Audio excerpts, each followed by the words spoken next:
All right, let's talk about body part splits and why I support them these days. Hey everybody, it's Jason Blaha here, and I thought I would chat with you guys and gals a little bit about this today.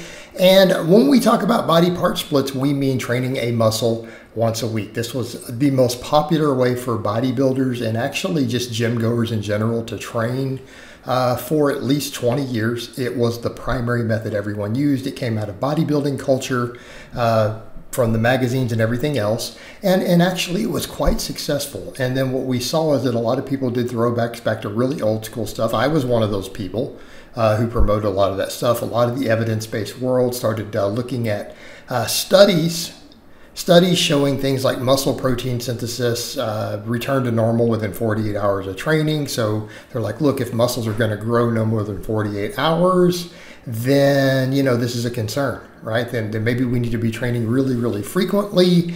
And so everything kind of delved into that direction with higher frequency training. Now, here's the problem with the latter, and then why the former still actually works really, really well. Keeping in mind, body part splits have a long track record of being successful, right? But the idea that always was, well, it must be all the guys on gear. That's why it's coming out of the bodybuilding world, and that's why they're getting away with it. But plenty of naturals have gotten really jacked and really strong doing them. So here's the issue with the really high frequency training. As some of the best experts have kind of pointed out, some of those studies are actually a bit questionable, right? Those older studies that were showing that haven't always been replicatable, meaning we don't know that muscles only grow up to 48 hours. In some cases, yes, that appears to be the case. We also saw some for 72 hours. But again, we come over to the point of, does every muscle need to be growing all the time for us to see good muscle growth? Because that's the thing, the idea was, oh, that must be it. We must need this muscle protein synthesis around the clock for those muscles to grow. And that's just simply not the case, okay, for a number of reasons. And what people aren't thinking about is the simple fact that it may not be that good a growth, because what ends up happening is we have to deal with two things. Number one, we deal with the fact that if you're doing the same amount of training volume, you're also stimulating way less. So let's say you come in and you train a muscle 2 times a week, 3 times a week. You may be stimulating it with less volume, so you're just getting less growth out of that workout. Now, some people say, yeah, but you're gonna be more recovered, you'll move more weight and everything, but do you really? Are you sure about that? I don't think that's always the case, number one, because you also may not be fully recovered by the time. That's been one of the problems too. We're also oftentimes seeing that those muscles are not always fully recovered by that next session, in which case we're not getting the best stimulus, right? The other thing is, when we start looking at those studies, we start finding that they don't actually grow anymore. So in spite of that, all the evidence shows that the people are just simply not growing any faster because they're doing it, at least not to any substantial degree, or at least not consistently. You'll occasionally get some data showing it does, and you'll get one showing it doesn't, and one with less growth. So that's the problem. There's no consistency on that evidence. So it's a nice hypothesis, but we don't get any consistency. Okay, we don't get any consistency whatsoever. And that creates a problem for that even being an evidence-based approach, okay? So that's one thing to think about.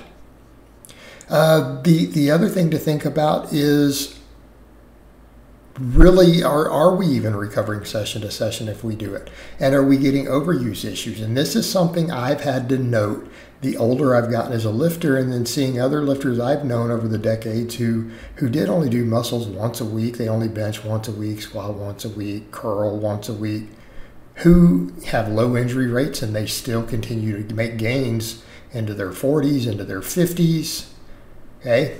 And they're beat up less. And this is something that I have noticed personally since I switched to that style of training, because I've run clients on it for years, by the way.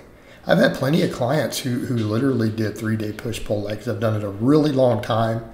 So it's something that I've had a lot of success with clients, but when I started doing it personally, one of the things I noticed is joints and tendons feel better.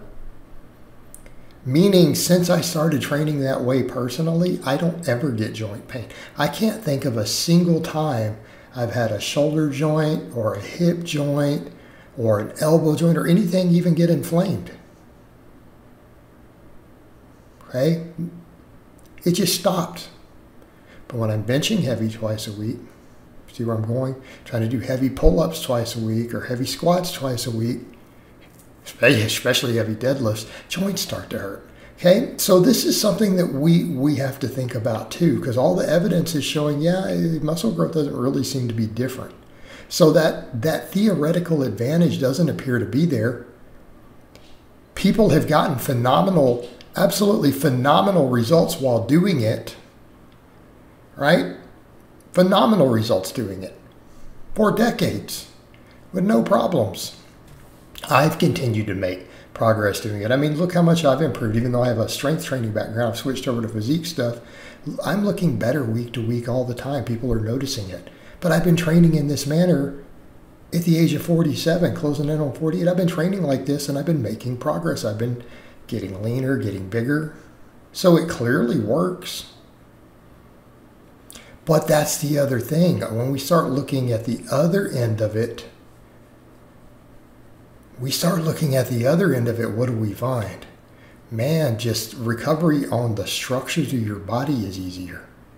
That's been my experience. And so here's the other end of the equation. People can argue, well, maybe there might be a slight muscle protein synthesis advantage to the other. Okay, we don't have evidence there is because we're not seeing it. But even if there is, you're less beat up. And if you're less beat up, you can train harder. Because it's not just the muscle tissue. And again, when we're going to talk about the long game under the barbell, which is what I promote, we're talking about joints, we're talking about tendons. Well, if those things hurt, if those things are getting injured easier, what's the setback in your muscle growth on that? What's the impact on your quality of life? Okay, this is kind of a big deal. So there's a lot more to it. Everyone wants to look at this one single factor. Well, is it muscle protein synthesis? Okay, but it's not really panning out into more growth when it's being looked at. But what it does do, and we get away with it when you're younger, but over time it is harder. It beats you up more. And it's just like I've said, all these power lifters, for example, who did the really high frequency, high specificity benching 4 times a week, how many of them are no longer in the game? How many influencers who train that way can't even power lift or lift heavy anymore? Yet look at me right here doing flat back benching with 315 for rep work. It's an old man. And some of those guys can't even bench anymore. What does this tell us about the high frequency? All right, guys, but that's really all I have to say on that today. I hope it's been informative, and I'll talk to you guys and gals next time.